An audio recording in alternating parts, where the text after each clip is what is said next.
नमस्ते। पिछले वीडियो में आदर्श अनुच्छेद कैसे लिखें जिससे आपको 5 में 5 अंक मिले, हमने आपको नियम बताए थे। अब मैं एक नमूने के तौर पर अनुच्छेद बता रही हूँ कि कैसे इन संकेत बिंदुओं को आधार बनाएं और कैसे पूरे प्रवाह और तारतम्यता के साथ भाषा का ध्यान रखते हुए अनुच्छेद लिखें। हमारा विषय है शांति किसे प्रिय नहीं है। सुनिए, इसके संकेत बिंदु।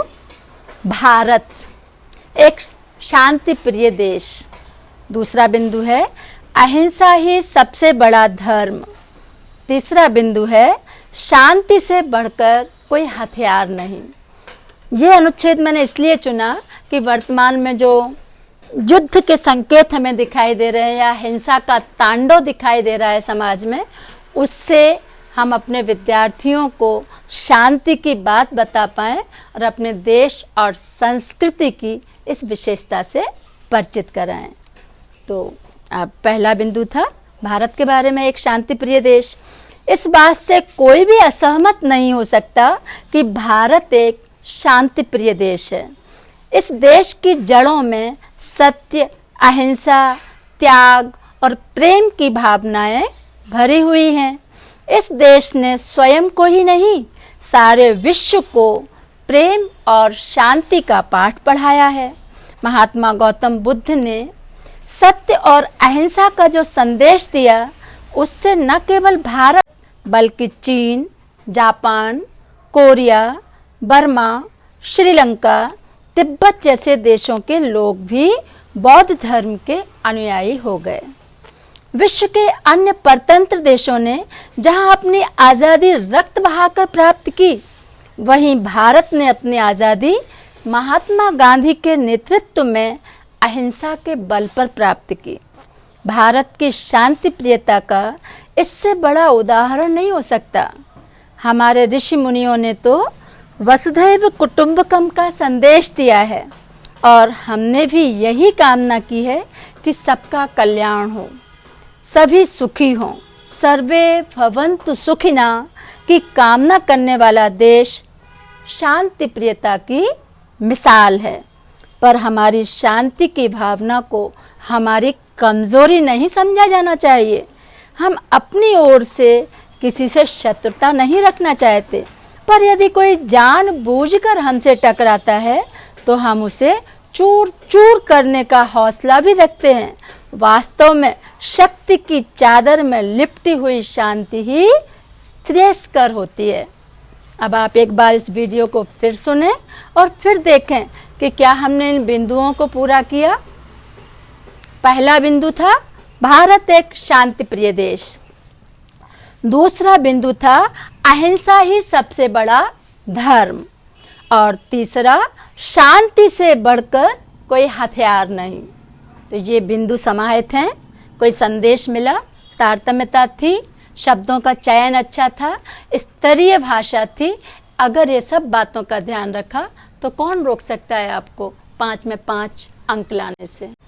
आपके जीवन में काम आ पाए ऐसे ही विषय मैंने चुने हैं। तो मेरा दूसरा अनुच्छेद जो मैं आपको सुनाना चाह रही हूँ, उसका विषय है बीता हुआ समय फिर हाथ नहीं आता। और इसके संकेत बिंदु हैं।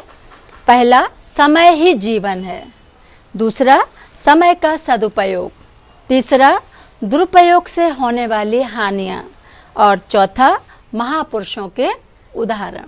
अब आप देखें इन बिंदुओं पर मैं कहाँ तक रहती हूँ और किस तरह अनुच्छेद में भाषा का प्रयोग करती हूँ। तो महापुरुषों ने कहा है, समय बहुत मूल्यवान है।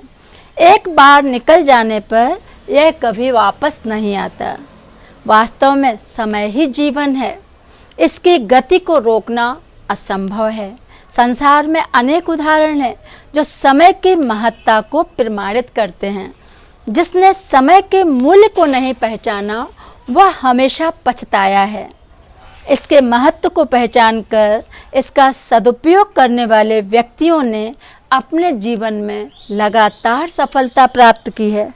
जो व्यक्ति समय मिलने पर भी अपने जीवन में कुछ नहीं कर पाते, वे जीवन में असफल रहते हैं।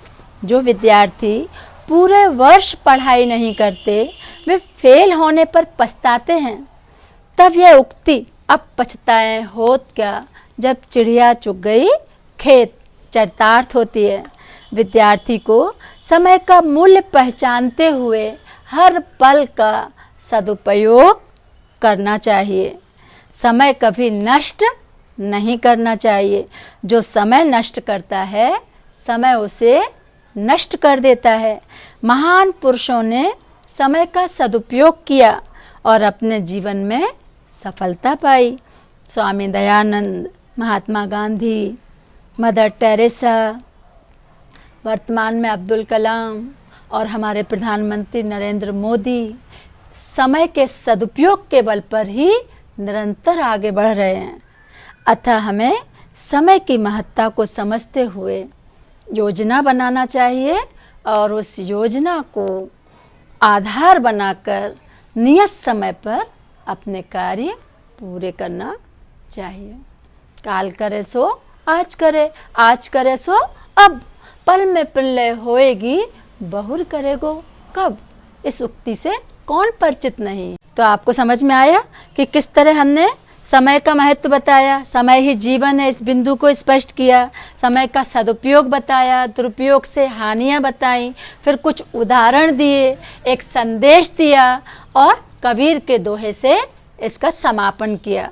तो इस तरह अगर आपके पास विषय वस्तु अच्छी है तो निश्चित ही आपका विचारों का स्तर अपने आप ही स्तरीय हो जाएगा और आप परीक्षक पर बहुत अच्छा प्रभाव छोड़ पाएंगे।